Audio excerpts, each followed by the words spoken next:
All right, what's up, everybody? Taylor coming to you live from Laguna Beach, California. This time we're coming from Shaw's Cove here in North Laguna, and I really like this beach because it's kind of a small beach. It's a nice like little half crescent shape, but there's some really nice tide pools over there. It doesn't really get too crowded. Like it's midday and a summer afternoon here, and there's less than 100 people here, so that's really nice and enjoyable because it gives me opportunities to create videos and make space like this.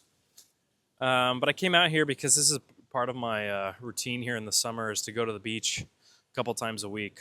I really just feel enlivened by the ocean, really enjoy connecting with that water and allowing that energy just to flow in my life and to keep things moving in a really nice, fluid way. You know, I've studied several different traditions over the past 10 years, and every tradition puts an importance on water for a similar reason, but they approach it in a different way. Some approach it because they say that water is like our mind or our consciousness, and that whatever we fill it with reflects back to it. Then there's others that talk about water being the spirit of life, the force of life that gives rise to it, and they're all right. Just different traditions focus on specific aspects for different reasons. But what I wanted to come and share a little bit with you today is about embodying your Dharma. And I've started to see online this word becoming used a lot more. And I think a lot of people really assign this word to mean like your personal purpose in the world. And that's intrinsically true. However, there is a greater depth to it that is really necessary to be understood and actually lived and felt for that word dharma to really reach its expansive evolutionary potential. So, in the Buddhist tradition, there is what my teacher would call the big D and the little d. So, the big dharma is the teachings that lead to enlightenment or greater consciousness. And then the little d is your personal individual purpose and path that leads you to greater consciousness and ultimately realization and enlightenment. And those are two distinct purposes or two distinct things that are really one and the same. But you have, classically speaking, when we're talking about the Dharma, it's always the teachings that come from an enlightened teacher or an enlightened master or an enlightened lineage and tradition.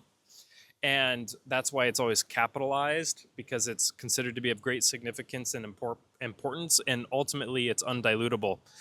Now, when someone inherently starts following the teachings of an enlightened tradition, like what we've seen in Eastern mysticism, or even in the indigenous traditions here on this continent in North America, they begin to align with this like energy current that comes from that tradition, and that is the living teaching of what is being passed on from student to teacher, and that is ultimately the living tradition itself.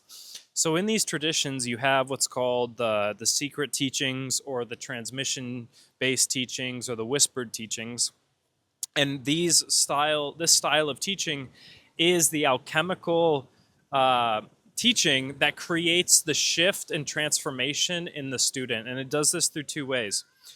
Whenever you hear of spiritual teachings, you're probably thinking of like a Dharma talk or some type of like text or scripture or something along those lines.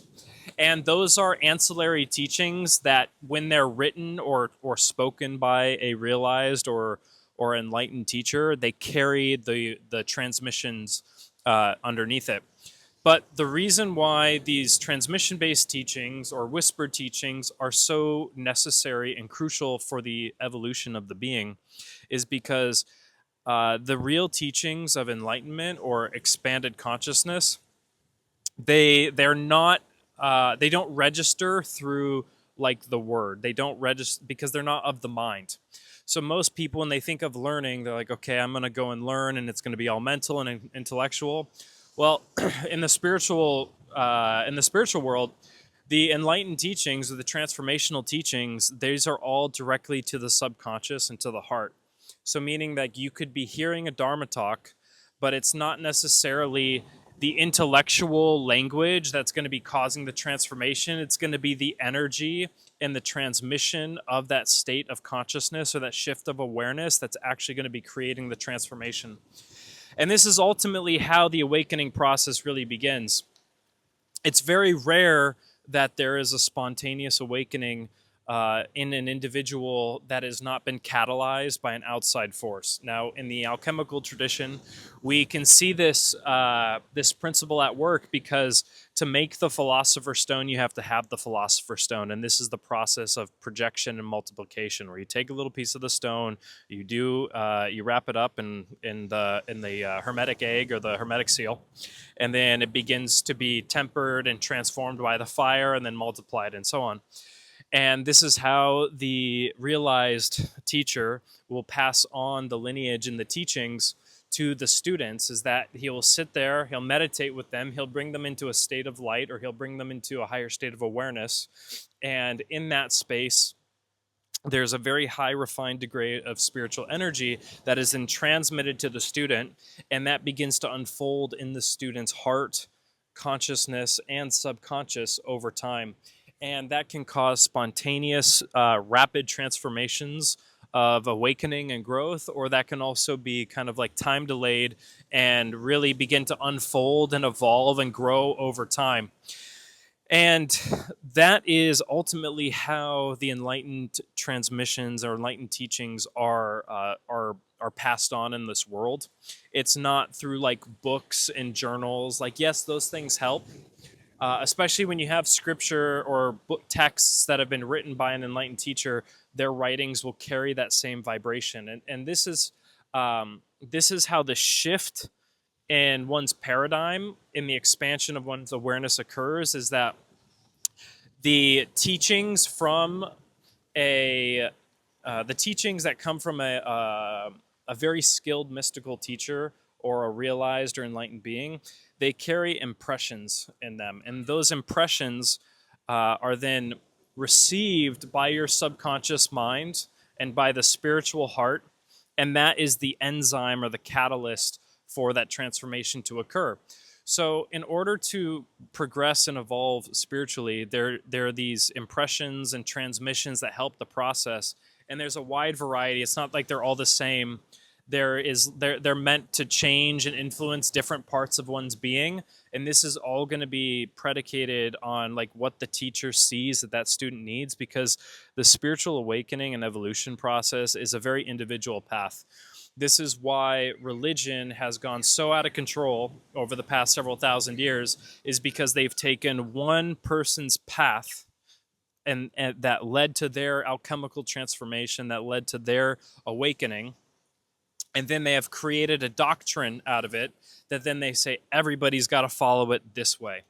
And if anyone who's spent time with a realized teacher before, they will know that the teacher always says you have to walk your own path. That's why they'll send you away after a period of time, because you have to go take the teachings that are living inside of you and apply them to your own life, so that that awakening and that blooming process and the lotus of the heart or the diamond mind becomes so embodied that you pop. You change forever. And there's levels to this, like the there's self-realization, liberation, enlightenment. Like that, these are not like once you hit this level of expanded consciousness or awareness, it's not like boom, you're done. Like there's infinite depths, and especially if you're trying to live and work in the world, you have all of these personality elements of yourself, these behaviors, these habits, and those ultimately need to get refined and kind of groomed into the identity that is necessary for you to share your Dharma with the world. So after you've received these transmission teachings and you begin applying them in practice into your own life, there ultimately becomes the point of the personal Dharma. And rolling back to the definition of Dharma and the individual Dharma, Dharma is the flow of life through the universe. It is the natural flow of the universe's expansion and contraction. So the teachings that lead to higher states of consciousness are inherently aligned with the flow of life through the universe, or the flow of the universe itself. And so when you have, that's why all the major esoteric traditions, they always talk about looking to nature, because the teachings that are the spiritual teachings are alive and well in nature. And when you begin to connect with the natural dharma and life force that's flowing through nature, that will begin to have an alchemical effect on your own being that will begin to shift and change the facets of your awareness. It could be emotional, mental, it could be energetic, it could be things that you didn't even know were a part of you. So that is where like the big D, the big Dharma comes from, is you have the realized or the awakened teacher that then begins to share teachings about the Dharma of the universe, and that's just the natural flow and state of life, of consciousness, and the way that the universe is creating itself. That's what the teachings are. And then, and one thing I want to add there, why those are the teachings is because there's no separation between life and the universe and the spiritual evolution process in you. They're one and the same. The way that the universe works is the same way that consciousness unfolds, expands, and becomes illuminated inside of you. And then you have the little d, or the little dharma. And the little dharma is your personal, like your purpose, your life's expression, the mission that you give yourself in this lifetime. So many traditions talk about how there's this mission or kind of purpose that only you and your soul, your spirit, can unleash in the world. And so that becomes the main focal point of the spiritual path, because you have all of these teachings, you have this expanded awareness, this illuminated consciousness, but then what do you do with it? You're just going to go sit there and meditate in a cave in a tree, or you can actually go do something to where you become an active participating member in the ecosystem, the environment, and life around you.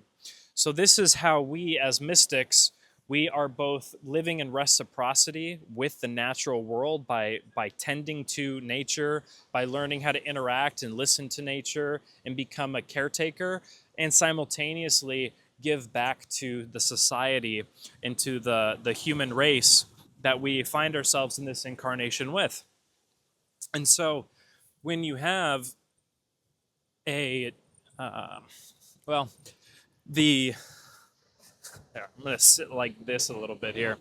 So when you have a impulse for the spiritual path, you inherently begin to stay more true to yourself. That's a really a big key element in the spiritual path, is learning to discover who you are, to trust yourself, and to stay true to yourself, and ultimately accept yourself. You can rearrange those in whatever order you'd like, but it's all the same thing.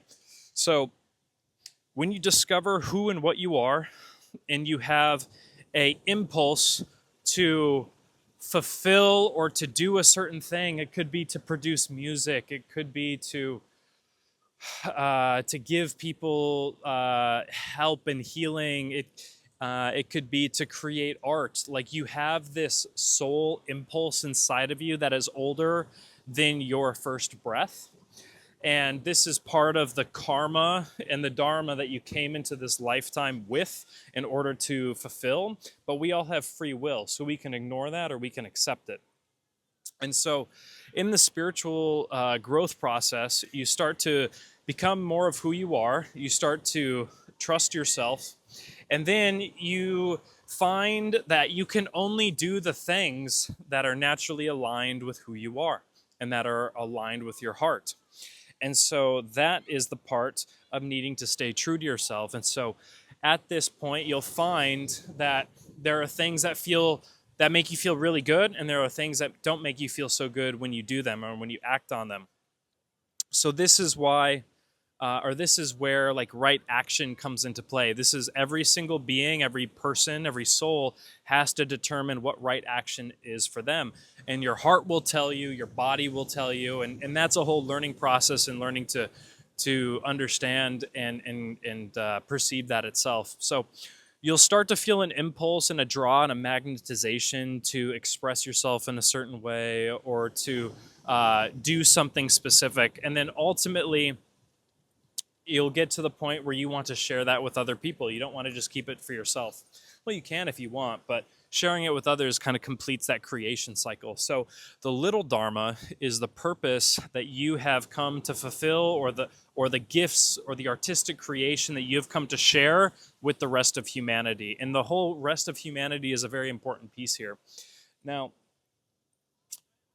because you are not separate from the universe, and because you are not separate from this play of life, you're not separate from the expansion or the contraction, your life is inherently going to be contributing to the experience of others, to the environment and nature around you, and it's also going to be contributing to the society and the community that you find yourself in. So when you begin to go through this transformation process and the healing that you receive as a result of your spiritual practice, these gifts will become to amplify inside of you. Your creativity will begin to grow and expand, and there will be something that only you can do, because your experiences of life up until that point have been preparing you and kind of pressurizing the diamond inside of you, so that when you're ready and you choose to do it, you can give that gift to the world. And this is why some traditions say that everybody is an artist, everybody is a creator, is because part of humanity's like purpose here in the world is to create, is to make things that are make things like better than the way we found it, and to create art that can be observed and admired and enjoyed by the rest of humanity. So your personal dharma is the gifts, the experiences of your life that have led you to healing, that have led you to higher states of awareness, to the teachings that have helped you in your life. And the way you express that and manifest it is through your gifts, your artistic expression that only you can do. So it's combining through reciprocity the things that have helped you, and the things that have helped you grow and learn, like even the things that could be perceived as negative in your life. Those are going to be experiences and lessons that other people can help benefit from, because there are similarities in the universe. Just because you have had this experience, you're vibrating on this frequency, or this old frequency, and other people might be kind of trapped in that frequency or that wavelength. And so you can share something that helped you grow, heal, evolve, and move on. So that is ultimately your personal dharma. It's going to be something. It's going to be based on the lessons, experiences that you have had in conjunction with your own creativity, your own gifts, and it's going to be given to the world so that it can actually help benefit humanity and society as a whole. And that's going to look differently for every single person. But the key factor of whether something is a personal dharma and whether that's the true purpose or true dharma is that you don't fully know if you have achieved it until after you have acted upon it. That's why there's this constant refinement process.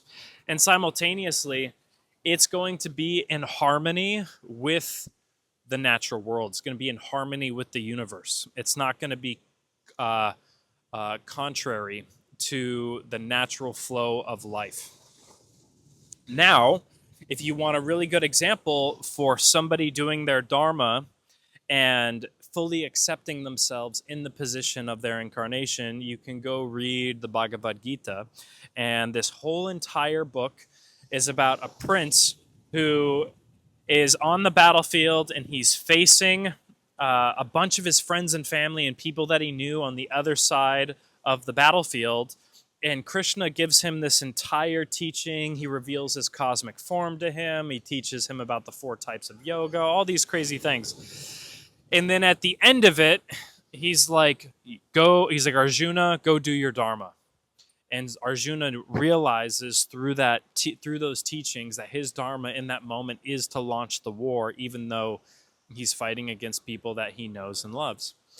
And there's metaphor, and it's all a lot of metaphor there, but it kind of gets to the heart of the matter, which is that there's something that you specifically can do that nobody else can do. And when you realize this, it's going to feel it's going to feel like the most natural thing, and it's also simultaneously going to feel like you are coming up against like a tidal wave or like the ocean. That it's like so, uh, it's such a task that you're like, I don't know how I'm going to do that.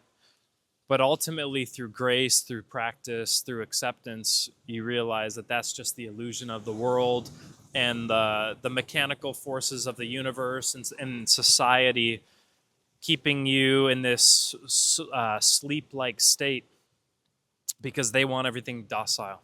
The natural, like, it's kind of funny. Society, this is the Western society we live in. They want everybody to be like status quo, like docile. Everybody follow the same path. It's that industrial mindset that came out of the industrialization in America.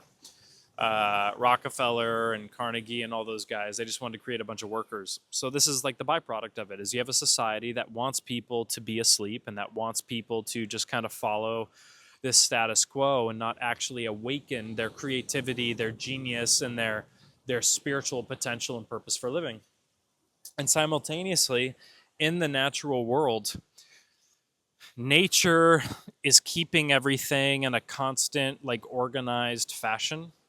And so when a being begins to awaken, they actually have to like pass through the natural forces that keep the survival instinct at work.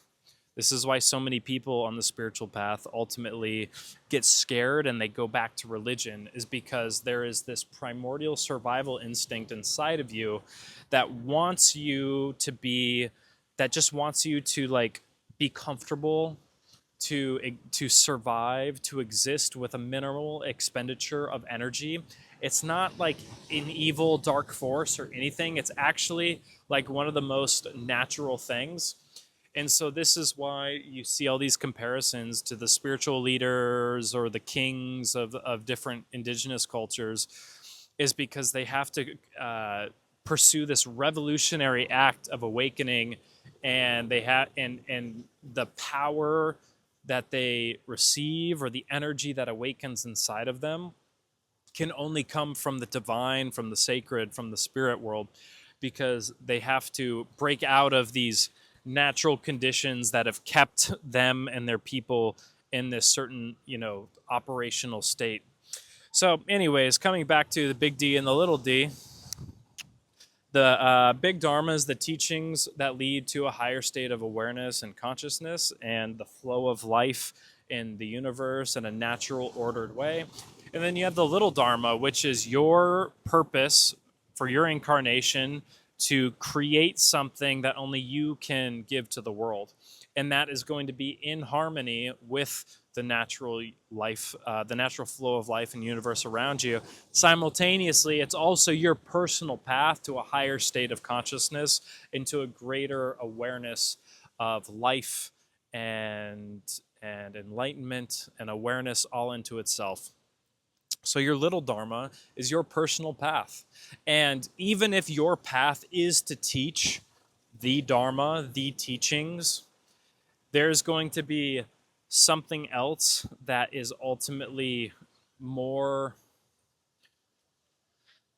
powerful, intricate than just sharing the teachings. If someone is called to become a teacher, the teachings will inherently be expressed and embodied through their personal individual life, and it will be shared. It will resonate through all of their actions and the way that they express themselves.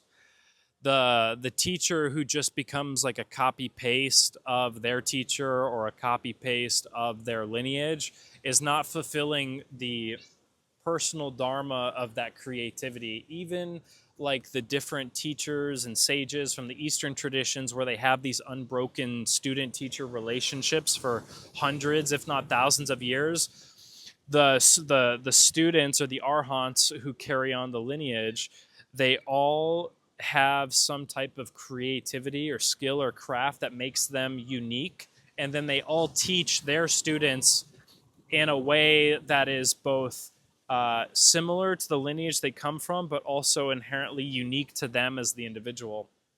And so that's what you need to look for in any type of spiritual mentor or teacher, is a individual who is embodying those teachings, that is radiating light when they meditate and simultaneously expressing themselves in a way that also carries the energy and the vibrations of the teaching in their artistic expression, in their business, in the way that they live their life, whatever it is. And just a little asterisk there, no spiritual teacher, no realized or liberated or enlightened being is perfect. And the sooner you can realize that, and you can remove your judgments of what spirituality or enlightenment looks like, the easier of a time you are going to have receiving and integrating the teachings. Because I have had amazing teachers in my life. I have had teachers who performed miracles, who healed, who shifted the very fabric of reality right there in front of us, all in sober states of mind, no entheogens whatsoever. And I have also had teachers who performed those miracles that did things to other people that hurt them, that did things to other people that held them back from their path, that I saw one teacher even put his own selfish desires in front of what was best for that student. And this is where the realization that a man is still a man. A human is still a human, and there is still human nature, and there is still the trauma, and there is still behaviors there that one needs to exercise discernment and discipline and refinement and growth at every step of the enlightenment and awakening process. Because just because you go into samadhi doesn't mean you are perfect, and it doesn't mean you're gonna not make mistakes, and it doesn't mean that you might potentially not hurt somebody. Ultimately, it means that the stakes of the game are just higher for you, because you have now expanded your awareness to a level to where you know better, you have more at stake, and you are now operating in a different laws of the universe because you have become more conscious. So I only share that because the the teachings that you receive and how you integrate them in your life is what actually matters for your spiritual path. It doesn't matter what your teacher does. It doesn't matter like how you see them living their life. What matters is you being able to integrate the teachings, to create the changes and the shifts inside of you, and to continue expand and continue to discover, refine, and realize your Dharma, so that one day you can share something with the world that helps make the world a better place, that brings about a more enlightened society, and simultaneously decreases the amount of suffering in the world and increases the amount of harmony, peace, love, forgiveness, acceptance, and light that is illuminating this entire experience on this planet, in this lifetime, in this timeline. So that is all I wanted to share today about Dharma, both the big D, the teachings of enlightenment, the little d, the personal teachings that lead to your own enlightenment, and how you express that with the world, and how you can flow and be more in harmony with life, because that's what it's about. It's not about sitting there and taking these intellectual teachings and, thinking yourself into whatever states of mind you want to think yourself to. It's about taking these, using and integrating these teachings and becoming more full of life, becoming more full of vitality, and truly going and living out there and creating a life that only you can create, because you are a beautiful, perfect, divine, ball of light, in an ocean of light.